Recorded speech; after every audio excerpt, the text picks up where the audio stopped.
बाप रे तबरी कितना नींबू भइल रहे। अभी तो एको नींबू नहीं खिलौकत। का करते हैं दीदी? अरे नींबू देखत नहीं आयल तो रानी हम गोइठा देखे कि सुखाइल है कि ना। और इतना बड़ बड़ बाबूजी थाप देत रहन। देखो नहीं सीरिया के बगनिया भी तो नींबू फरल बटे हमने भी देखो। हम ये भी तो ना मैं के अब जानते रहो आगे में इतना भइल रहे कि बेचाइल हो रहे। ये तो ठीक है कहत नहीं। हां अभी तो एको को नहीं खिलौकत।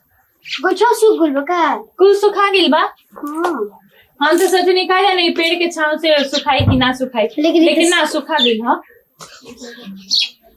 और क्या करत रू? कुछ ना बाबूजी आयल रहल ना खाना खाना के दे। हां खाना ना खा ले ले बनी बाबूजी। और का कहला नलका पनिया लटेन बस रोक देनी हनी।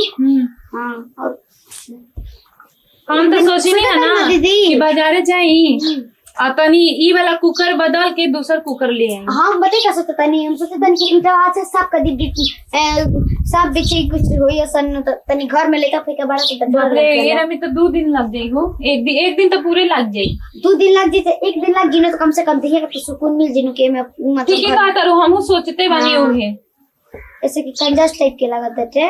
हां कंजस्टर तो भाई लगबे करेला। अच्छा देखो तनी ओने टीबा व बिगल बेटे मैं साफ कर देता नहीं ना डिबर है तो वो आई नो लहसुनिया वाला तो औरत से लहसुन खरीद लेम। अच्छा देते ना बकाए खातिर फिर बाजार से लेबो पैसे में लगी। आओ हई देखी ना वहां के हई देखई साड़ी चारों घर में खोई ना आ तो लो बाबू है या। अरे बाबूजी नींबू देखे आई नहीं हो कि नींबू होता कि ना लेकिन देखनी एको को नींबू नहीं खिलौकत कहा जाने अब की का हो बबुआ पर काले हम दवाई मरनी मुंह वाला की जगह मुंह वाला। अच्छा आ तो हम केवे नहीं खन होके दे। हां आ तो हम लोग ये मत आओ जैसे कि खड़ खुद हो तो हम लोग का ना बुझे बहुत बड़ नाग रहला है। हां हां आ गोर ने लोहरा के है पिटवावे खाते आ मन करते के करे के बर्छी थोड़ा हाथ में कटवाई के बनवा दी। हां तो बनवा दी नाग निकली नु ओतै मार दे। चलो चलो दीदी हमने के चलो नहीं तो के जनता ना बबुआ आई तो पूजा कर लो जा लो। बे बाबूजी ई सब के मारल ठीक नहीं छे ना मारे के चाहिए। तो हम बुझू लगा ना चली चली कहता नहीं चल रहे हम सोचनी बाबूजी के कहते नहीं। जी सवा निकलो लेकिन आए मैंने बुझियो कोनो बोलता है सका हां तो बारात में जाता हो आई सोनामा का करती रही जा। चल चल लेके चल सोनामा के। और हम बताए बाबूजी हां हम दिवाले अबे आई नहीं है दिवाले चल चल तेल बोले ले जी। हां वो तेल में खाते अरे आव रे है तेरे तेल में खाते ले चल ले खाली में लइकन के मत लेके आ सांप बिछी के डर बा। और नहीं लेकिन तो घर छोड़ देनी है का लगा तो रा गेल बाकी का कर देन रे। अरे कुछ ना भाई की रीमे लगाओ तनी तोनी सा गमला काहे कते। हां या अरे धनिया ना कहले रहनी। हां लेकिन इलू हां ई धनिया नो घाम लगला बिना नु एथी हो गइल बा खराब हो गइल बा तो तनी के करा के घाम लगवा दी दे ना ले के पहले चुन के साफ कर दे। हां साफ कर दी पहले माटी उटी सब हम छीन देले रहनी। हां आई रली हो का खाली ए सबीर बचाची काहे खाते कहतरी कि हमरा के 1 किलो धनिया दे दो जा तेरे का कहतनी तो दे दो बचवा है ना ए तो ने रहबो तो अरे डरामो में रख ले ना दे दो एक ना तो हम कहली ही कि हम थोड़ा ना घर के मतलब मालिक हनी रोरे बानी जरूरी अपने हिसाब से कर ली। अब मालिक नौकर वाला कौन बात हो तुम पतो है बड़े हमें पतो है ना मतलब अपन समझ बुझ के अपन बुझे ना हम का कहम अब अभी तो ना लगी एक में धूप कर तो बेटे डाल दीजिए लाओ ए भौजी कर दो बात ना भौजी हो का हेलो जान मंगला रहू ना दे कहानी हां कि बदल के लिए आबे तो फिर बनवा के लिए नहीं। हां ना बदल करे तो मैं संकट टूटे रहो ओका फिर नया ना कह ले हां जी। अरे पुरान नंबर होली हो नया चले सामान अब पुरान के सामान के चले लो कल चले को मंगवा आता ये नया बाबा रेडी हां ऐसे छनौटा भुला गई ना पहले जो तो मैं चाहिए सूखा गेल बा। अच्छा ठीक है एबे मसाला नहीं है पीस दे हम हरियर का ना पीसम ना ना ये पीस दिए ठीक है चल अरे भोरे से घूम घूम के माटी में खेल खेल के कपड़ा एकदम पा कर ले बड़ी। एकरा के तो दिन में 4 गो कपड़ा बदले के पड़ेला। दिमाग कम खराब होता है एकरा पीछे। मन तो करता है कि एक मारी की बेहोश हो जाई लेकी। बाबूजी कलम काला खोल देवे के आज ये हमर सही है जी का करते नहीं यही जा ए हमार रानी जी कल खोला होता नहीं। आजकल तो हमरा पर ध्यान नहीं लिखी देती। कौन कहे कि तू ध्यान देता हो? मतलब बदला चुका होता नहीं ना। हमार तो अचानक से चल बुला रहा तो हाल जान के बिगनी जी पानी। हां तू कौन कहे कि अचानक से तू तो जलिए के बिगलू हो। अच्छा जी रोरा तो हमरा सच कल मतलब पहले नहीं निकी बात करा था। ये भुसभुसा हो गया टूट गया था बार-बार। हमरा के बात में उलझाए के कोशिश मत करेगी ठीक बाटे ना। का भइल बताओ। ऐसे पूछे तो रोरा पता नहीं कि का भइल बा का ना। कुछ बात करी जी हमरा से। है ये पहले छोड़ी तो कल में बाजार चलो का बात करेंगे बताओ। इसलिए रोमांटिक बात करी जी। का रोमांटिक बात करी हो? रोरा दिमाग ना होगा जी। का दिमाग ना हमर दिमाग से तार दिमाग बका। कुछ प्यार वाली बात कर जा। जो प्यार वाली बात कही का प्यार वाली बात कही रोरा तो कुछ बुझाइबे ना करेला। पहले कितना अच्छे से रहत नहीं जा। जाना तो पागल नहीं समझ लो। पूरे हटे रोरा कहत तनी कुछ और है माना तनी है कि कुछ और है। पहले तो बिना कहलो रोमांटिक मुंड में आ जात रहनी। आप तो कहलो बना बुझाला। का बुझाए गई काम के बीच में बनी जाए। हाँ काम के बीच में मेहरारू का भूल जाई कि ब्याह कर ले बनी। अब गांव खेत में छिड़ेगा बखार बनाए के बाद और बोरिंग में तेल भरे के बाद तो चाहे पहले भी कर ले में का करता नहीं घरा में। दिमाग खराब घर में कम कर बनू तो घर करती है कि बोरिंग ना पड़ी पानी लिया में। अच्छा औरत के परल बटे और के परल रही तो हम बात सुनती रोरा। आईनी हरी तनी रोमांटिक वाली बात करम जा लेकिन यहाँ के तो अपन कामे को परल बटे। बाबू हाँ बाबूजी जा जाई बात करे बाबूजी हो। चले के बाद खेत पर खाद छिटे तू मत जा। तू घर में बैठे रह हम दे जाता नहीं।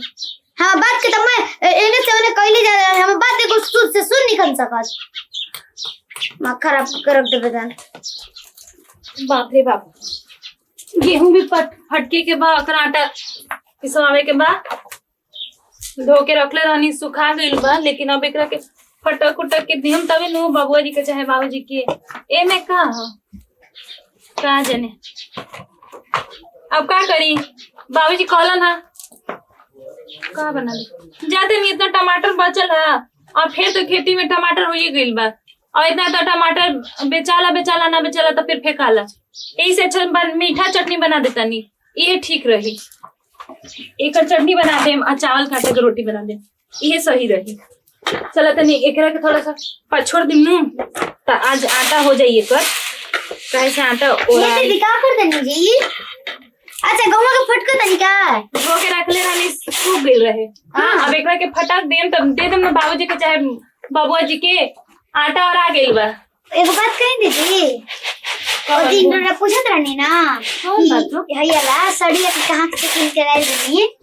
हाँ हाँ आज हम रोरा के बताए को भुला गई। बताई कहाँ से लाई रही। कहाँ से लाई लो आरा से लाई रही बहुत लेकिन अच्छा लगा था सिंपल में। तब का सिंपल जितनी साड़ी रहेला नो तनी नीक लागेला। अरे काम धाम करे में भी आराम रहेला तब का हाँ। आरा शहर से लेनी हनी बोलनी ना आरा दवैया के माई के अपना ओ जैसे माई कहला तो बहन के ससुराले में। हां तो हमरो खातिर एगो ले आइए। हम का साड़ी तो जानते बड़े हमरा कितना निक लागेला घर में काम हम करे खातिर ना हो। फिर 10 दिन के बाद जाए के बैठे छोरवा ला तो ना तो गोरवा ला दे ओकरे में पछो के डाल दे। अरे ला दे दीदी सुन ना जल्दी एकरे के काट दे समझ गेली ना मीठा चटनी बना दे। अरे दीदी अब मस्त लगा ना गेहूं के आटा भूल रा गेल बा तो का करे के बाद जाना करू हम सोचनी हाँ कि चावल के आटा हम जोन पिछले रहनी ना दिन ओकर रोटी बना दे गरम रोटी रही आई मीठा चटनी रही। बोल बहुत अच्छा लगे। अब बाबूजी के तो पसंद है बा रे चीर दे जल्दी चीर देता नहीं कहाँ अच्छा हो जा। लेकिन देवर जी भी ना तोरा खातिर एकदम मस्त मस्त साड़ी लेके आवेलन ना। बाप दीदी कहाँ वहाँ का कुछ लेना ना झूठ बोलबो, हम नहीं जाना। बोले हम ही एगो काम करी ना। कौन काम? वहाँ के पैसा दिन पकड़ा में रखले रही ना नु तनी तनी हम कस कैले जानिए जब पैसा के नु हमरा बिरिया तो हम जाके किन ली ना। ठीक ही करेलू लेकिन ई तू यही से ना ओ जना कहम ना ए कि 4000 5000 के साड़ी किन दी बढ़िया तो सोचे लगी 10 बार सोची हम जा ऐसे तो अपन पॉकेट मार मार के अपन साफ कैले जा। हां देखा हो तो इधर रहते ना बड़न की वो हम थोड़ा हाथ से साफ कर ली रही तभी नु तो बाहर रहलन जाए दीदी सब क्योंकि एक दिन थोड़ी ना मौका रहेला। और के तो बाहर से किन के जब भैया जाई ना तब डोरा के लेके आई ना। अब का चाहिए कहता वो अब बोरा कहां गया? नहीं तो चटनी पीस दे हम पीसे के हां मतलब काट दे तनी आ सौंफ डाल दी हो ठीक बात चाहे ना मेथी डाल के लाल मिर्च डाल दिया। हां तेज पत्ता जैसे तैसे बना दी पागल जैसे। चलो एकरा के बोरा में डाल देते। अब इतना सब पछोरे के बाप पछोरन तभी नु। अरे बाप रे बाप एकरा पता ना का हो गया करा एक तो रोमांटिक मूड में नहीं ना अब एक पे होता ना का भइलो शिया का जा ओए का कोई नहीं रो रही है राव रा का कोई नहीं है का करी आई चल चल किनले रही धमाका सड़िया यार सोहरिया जाई के फरलोए राजा जी। अच्छा होय होय किनले रही धमाका सड़िया यार सोहरिया जाई के फरलोए राजा जी की सोहरिया से दबाई के फरलोए राजा जी की सोहरिया से दबाई के फरलोए राजा जी। अरे किना जी तारा के का किना जाई जी कितना प्यार से किनले रहनी एकरो से मस्त साड़ी किना जी वक्त रो रहे थे कोई आज तक हमरा का किन के देले बनी रो रहा पैसा नहीं तब ना किनल जी उहे त कहा तनी पैसे के मारे त इतना हो गेला मर कितना मस्त साड़ी किन के रहनी ऐसे कदरी की लागत है सांप एगो घुस जाई बोला मैं का खरीद लिया तनी बोला हां ठीक है हमरा खाना के मत पाला बोला हमें कुछ नहीं चाहिए बोला हमरा कैसे ने साड़ी जा हमरा के ज्यादा पालिश मत मानी रो रहा ठीक होता है ऐसे साड़ी जा तो हमसे 15 महीना में ले लिया और ये करो हमरा के जिंदगी भर मरोड़ा मत दे हम